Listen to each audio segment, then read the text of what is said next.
नम्रता ने फ़ोन पर अपनी माँ से कहा, माँ मैं बहुत थक गई हूँ। घर संभालते संभालते यहाँ मेरी थकान किसी को नज़र नहीं आती। कुछ दिन आराम करना चाहती हूँ। सोच रही हूँ कुछ दिनों के लिए अपने मायके आ जाऊँ। आते हुए अपने बच्चों को भी साथ ले आऊँगी। वो वहीं से स्कूल चले जाएगा। आखिर एक ही शहर में ससुराल और मायका होने का कुछ तो फ़ायदा मिले। पार्वती जी ने दूसरी तरफ से कहा, हाँ बेटा, जब तेरी इच्छा हो आ जाना।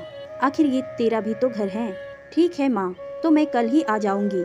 नम्रता खुश होकर बोली, हाँ बेटा, कल आ जाओ, मैं तुम्हारा इंतजार करूंगी।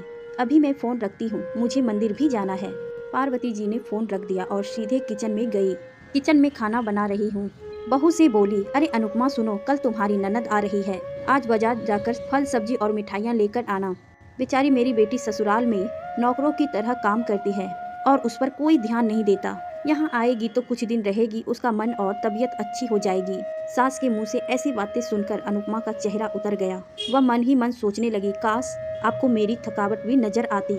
मैं भी दिन रात झाड़ू पोछा, बर्तन, खाना बनाना, मार्केट जाना और हर वक्त काम करती हूँ, जिससे हमारे परिवार वाले को कोई दिक्कत ना हो। काश आप मुझ पर भी ध्यान दे पाती। आपकी बेटी तो जब मन आता तब यहाँ आ जाती है, लेकिन मैं साल में एक बार ही अपने माँ के पास जाती हूँ, तब भी आपको प्रॉब्लम होती है। मैं भी इंसान हूँ, मेरा भी मन है। मुझे भी लगता है अपने माँ के पास जाकर थोड़ा आराम करूँ, सुख दुख की 2-4 बातें करूँ, अपना मन हल्का करूँ। भगवान अब तुम ही कुछ करो ताकि मेरी सास की आंखें खुले और उसे मेरी थकावट भी नजर आए। शाम तक भगवान ने जैसे अनुपमा की सुन ली और उसकी ननद का फोन आया। ननद ने अपनी माँ से कहा कि उसकी सास ने उसे मायके आने के लिए मना कर दिया है, इसलिए वो इस बार नहीं आ सकती। पार्वती जी बोली, ऐसे कैसे मना कर दिया? पहले तो कभी वह तुम्हें आने के लिए नहीं रोकती थी, इस बार भला क्या हो गया? लाओ मेरी बात कराओ, उन्हें मैं समझाती हूँ। नम्रता ने फ़ोन अपनी सास को दिया। पार्वती जी ने कहा, नमस्कार समधन जी, आपसे कुछ कहना था।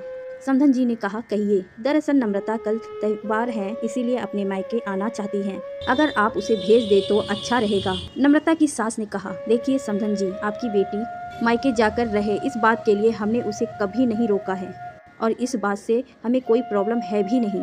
कुछ दिन पहले मैं अपने रिश्तेदार के शादी में गई थी। वहाँ आपकी बहू अनुपमा की माताजी से मिलने का मौका मिला।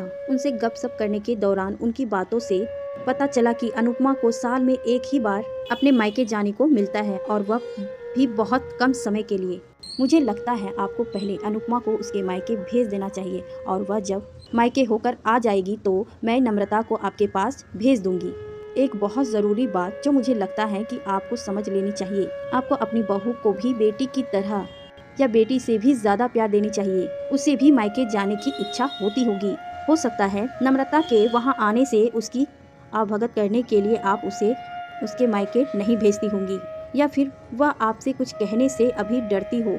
अगर आप उसको घर में कैद रखेंगी तो एक दिन ऐसा आएगा जब वह आपके खिलाफ बोलेंगे, फिर वह आपकी सुनेगी भी नहीं और जब जाएगी तब अपने मायके जाएगी। ऐसी परिस्थिति में आए, इससे इच्छा है कि आप ही कुछ बदलाव अमल में ले आए, जिससे आपका रिश्ता और रिश्ते की मिठास खराब ना हो। पार्वती जी को अपने समधन के हर एक शब्द में सच्चाई नजर आई। उन्हें महसूस हुआ कि उन्होंने अपनी बेटी के प्यार में अंधे होकर कभी भी अपनी बहू के मन का विचार नहीं किया। उन्होंने हमेशा ही अपनी बेटी को अपने बहू से ऊपर रखा। दूसरी तरफ नम्रता भी अपनी भाभी के बारे में सोच रही थी, इस बातचीत को सुन रही थी। उसने भी रियलाइज किया कि वह कभी भी अपनी भाभी के साथ ठीक से बात नहीं करती और जब जब वह अपने मायके जाती है तो भाभी थोड़ी उदास रहती हैं। पार्वती जी ने अपनी बहू को बुलाया और उसे कहा कि अनुपमा कुछ दिनों के लिए नम्रता नहीं आने वाली है, इसलिए पहले तुम अपने मायके होकर आओ। यह सुनते ही अनुपमा का चेहरा खिल गया, क्योंकि यह पहली बार था जब उसकी सास ने सामने से उसे अपने मायके जाने के लिए कहा था।